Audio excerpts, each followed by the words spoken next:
Let's talk about autofills. We put an autofill in every pool that we build. These autofills keep our pool level full from loss of water due to bather load or evaporation.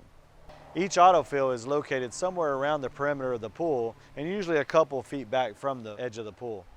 They look very similar to a skimmer. However, when you lift the lid, you'll find something that doesn't look like a skimmer at all. We use two different types of autofills, and I'll show you those here in a second.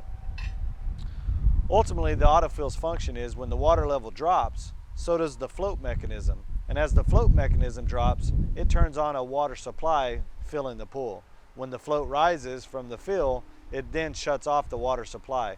This is done automatically, just like your one on the toilet at your house. These are adjustable, and you can set them at any configuration you like. We typically like to set them just below the overflow drain. We'll show you where that's at next.